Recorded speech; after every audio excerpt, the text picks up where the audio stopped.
Let me conclude with a few observations about World War II and Christianity's role in it. Obviously, there's so much more that we could talk about that I won't be able to mention. One thing I want to say is that in a number of Central and Eastern European countries, as well as in France, fascist and racist movements drew support from Catholic clergy. Hitler's puppet government in Slovakia, for example, was led by Josef Tiso, a Catholic priest who implemented the deportation of Slovakia's Jews to death camps. The puppet government of Croatia was also Catholic, and it used the war as an opportunity to remove Jews, Gypsies, and even Orthodox Serbs, as in Eastern Orthodox Serbs, from Croatia. In France, after an armistice was signed with Germany, the sort of fascist government of Henri Pétain, which was the one that cooperated with Germany, emphasized an ideology of Catholic traditionalism.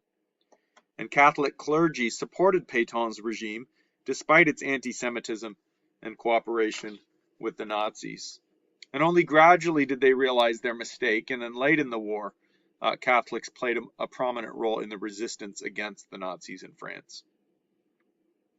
Now, reports of these various atrocities and Catholic involvement in them did reach Pope Pius XII, who had negotiated the Concordat with Hitler in 1933.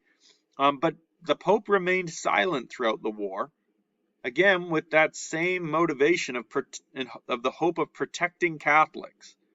But that wasn't the only thing. Remember that in World War I, the Catholic Church had refused to get involved on any side, trying to be sort of a mediator and call for peace. Well, in World War II, the Pope did the same thing. He didn't want to say anything that would make it seem like one side was more just than the other. And part of that's because they saw communist Soviet Union as being equally evil as Nazi Germany. And so only once on Christmas in 1942 did the Pope actually speak to the plight of the Jews, and he did so somewhat vaguely when he referred to people who were, quote, put to death or doomed to slow extinction, sometimes merely because of their race or their descent, end quote. Everyone knew who he was talking about, but even then, he didn't mention the Jews by name. On the other hand, Pope Pius XII did allow clergy in the Vatican to do what they could to save Jews on sort of a smaller scale. It's also important to note that there are many stories of heroic resistance and attempts to save Jews on the part of all kinds of Christians throughout Europe.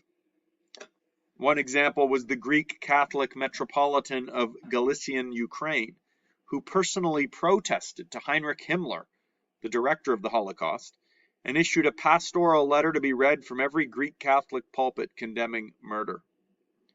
He also urged the Pope to denounce Nazism. There are stories of people like Dietrich Bonhoeffer, who ended up giving up his life because of his role in part of a plot to assassinate Hitler. And those of you who have grandparents or great-grandparents who lived through World War II perhaps grew up hearing stories, as I did, of my grandparents' role in hiding people from the Nazis in the Netherlands, or my wife's parents who were involved in the resistance in Poland. And so, while I've focused in many ways on the institutional church and its tragic either complicity or the weakness of its response to the Holocaust, it is important to remember that on the ground, there were many Christians who did a lot to resist and to protest and risk their lives to do so, and many of whom paid the ultimate price. And another thing we need to remember, although I'm not spending much time on it, is that Germany was not the only country committing horrific atrocities. The Soviet Union murdered millions of people, and they were allies of the United States, Britain, Canada. And Britain and the United States themselves unleashed a bombing campaign of German and Japanese cities that was designed to inflict as high a rate of civilian casualties as possible. and that killed hundreds of thousands of people. There was definitely a terrorist ideology, state terrorism, obviously, a part of the bombing campaigns of Germany and Japan, where they hoped to kill as many people as possible so that the Germans and Japanese would surrender. And some British clergy passionately advocated this strategy of bombing. But other clergy denounced it as immoral. And so there were debates within Allied countries as well among clergy. And of course, when the United States dropped the atomic bombs on Hiroshima and Nagasaki, that was the ultimate example of this sort of indiscriminate slaughter of civilians.